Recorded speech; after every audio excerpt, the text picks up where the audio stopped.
Lorn's Lure is an atmospheric narrative first-person platformer by Rubeki, with novel climb anything mechanics and modernized retro 3D graphics. It carries heavy inspiration from the manga Blam by Tsutomu Nihei, with its vast megastructures and minimalist storytelling.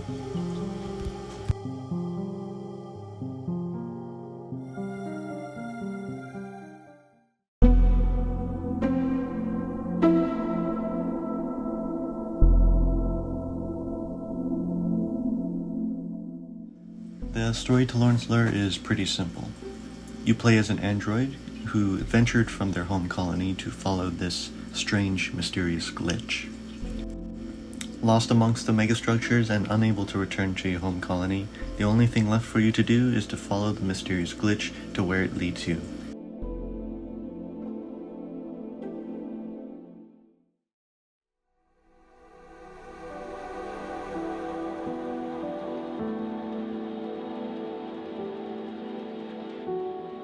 The first level to Lorn's Lure acts as a tutorial.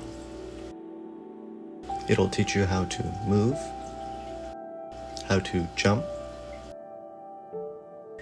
the balance button, something you won't need if you move fast enough, how to scan things, primarily used for lore information, and then other smaller things such as the objective marker and turning on and off the user interface. So far, the game seems pretty simple. However, there is fall damage. If you fall too fast, you will have to restart from the nearest checkpoint, or, if you choose, from the very beginning of the level.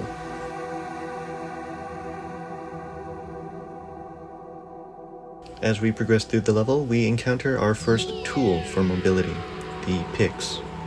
These will allow us to latch on and climb walls. However, if we run out of energy, we will immediately let go and fall. We can recover energy by touching the ground, whether it be flat ground or a slope.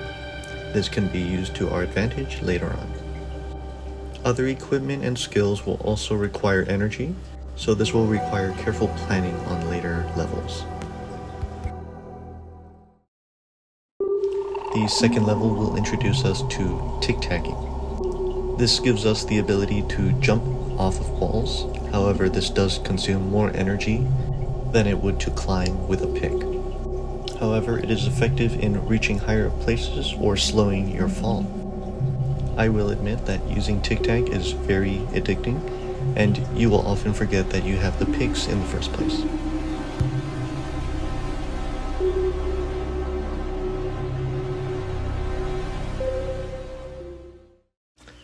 The third level will introduce us to the flare. Essentially, it absorbs all the radiation in the air, and there is a lot, and condense it all into this orb of light for you to see. If you hold down the flare button, it'll shoot out a sticky version which will not bounce. Unsurprisingly, this entire level takes place in almost complete darkness. A great way to practice the flare. However, I hope you're not claustrophobic, because 70% of that takes place in a tight tunnel system. Bright side is, at the end of this tunnel system, the lights turn on. However, you gotta move fast, otherwise you will be swallowed by the water chasing you. This will lead us to our next level, which will introduce some nice architecture.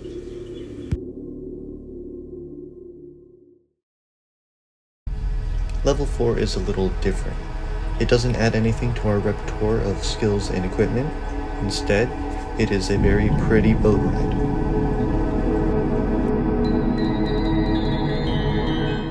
There are a few rare moments of movement so that we don't get knocked off the boat.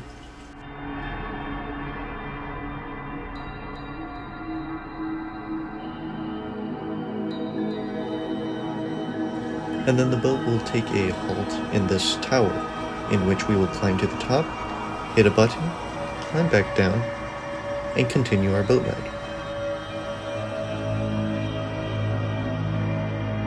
The boat journey finally ends when we reach this structure with an eye on top. Here we will find a button that will make us go faster and jump higher. This is only temporary for this level though.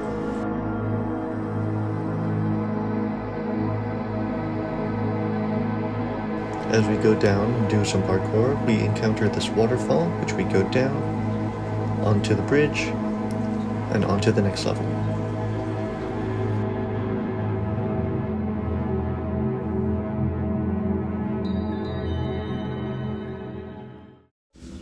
Level 5 is much like level 4. It's more of an environmental storytelling level. The story of this level being how many times I can beat my head against the table. This pause took half an hour.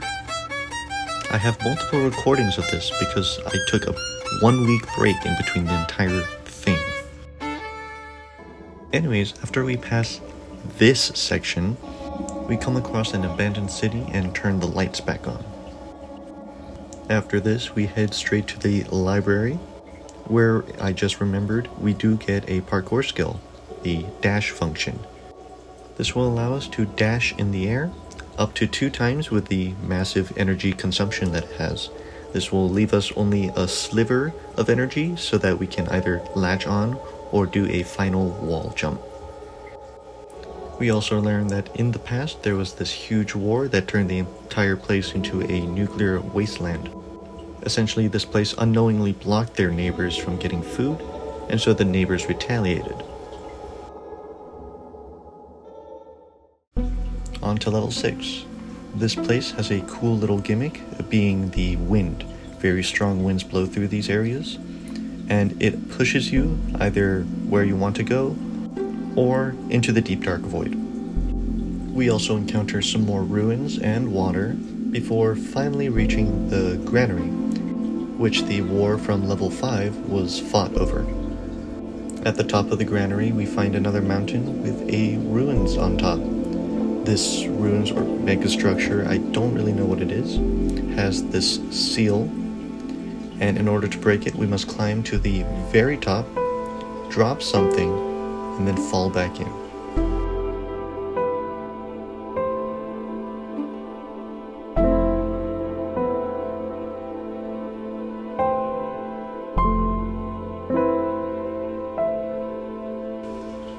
The weird structures on the side of the walls allowed for some very interesting parkour tech, such as taking advantage of the slopes to regain enough energy to continue our ascent using either rush, tic-tac, or the picks.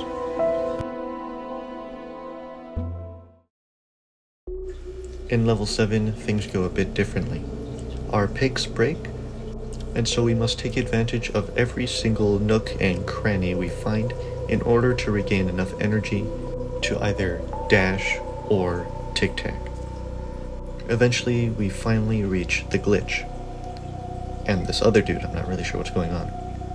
We turn on the machine in which the glitch has found itself. I think it turns into a portal or something, and then we enter the glitch. A little cutscene reveals that the religious symbol was actually just a half-closed eye, and now it's woken up. Speaking of waking up, we find ourselves in level 8, a lovely place, very vibrant, lots of water. The water is an obstacle that will kill you. And then we eventually find our picks again. However, they've gotten a new upgrade now that allows us to do this. I mean this. This. That's right, we have a grappling hook now. Instead of just grappling with the lore, we can grapple with these obstacles in the air. Takes me a while, but I figured out you can actually grapple with the water too.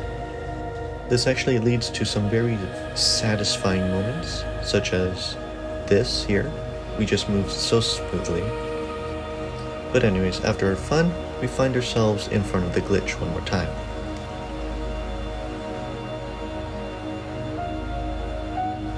Okay, now we find ourselves in front of the glitch one more time. So let's scan him. Oh. Oops. Level 8 basically turns from a smell the roses walk to a ultra kill speedrun. Here you must use all the skill, knowledge, and tools you acquired on your journey to run as fast as you can. Otherwise, the goop will catch you. Personally, this is my favorite level, especially as someone who likes throwing themselves at something until it works. There came a point where I completely forgot about the goop as the need for speed took over. This level is basically handcrafted for streamlined speed, and I love it. Finally, we reached the light at the end, and it was all a dream. You were not the only one lured by the glitch, but you did make it out alive. In the form of another Berserk reference, let's go. With that, we end our journey. There was no revelation, no light at the end of the tunnel. However, it was fun. Only thing left to do is to keep moving forward, or to replay it as a speed run. No, I'm not doing that. Anyways, on to the review.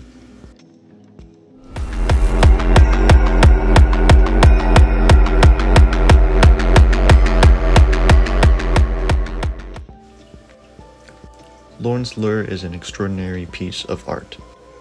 And so I'm going to start with the bad and then follow with the good. So first off, there are some glitches.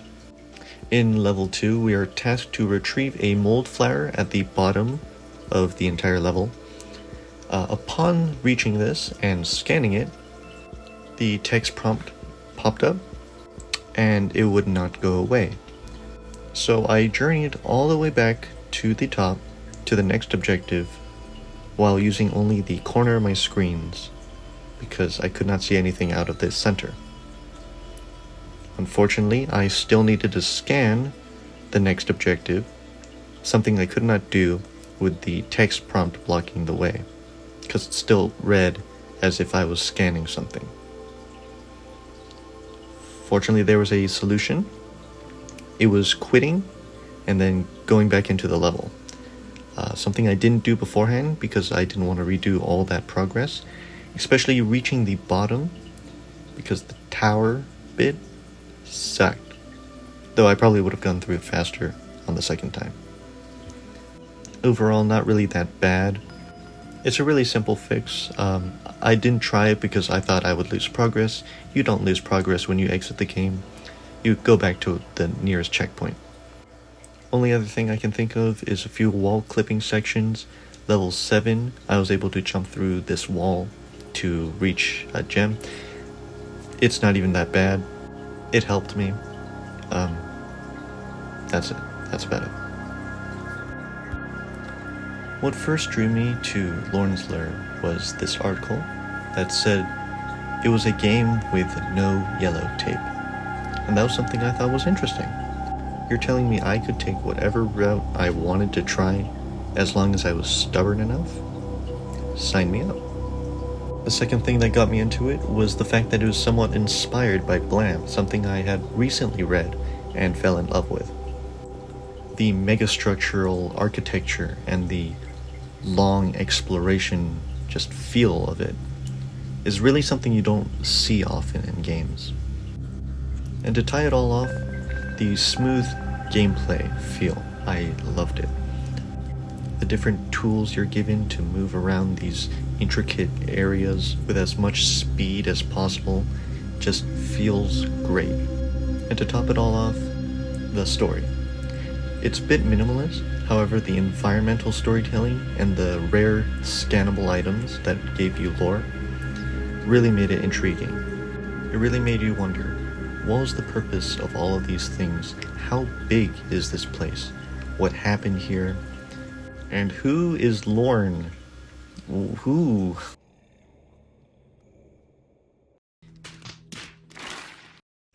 Lorn's Lure is a great game. I would highly recommend it to fans of parkour games like Mirror's Edge or Dying Light, to fans of the manga Blam, or for those with nothing to play and are looking for something cheap. It's definitely a worthwhile experience. And that's the video. Thank you for watching.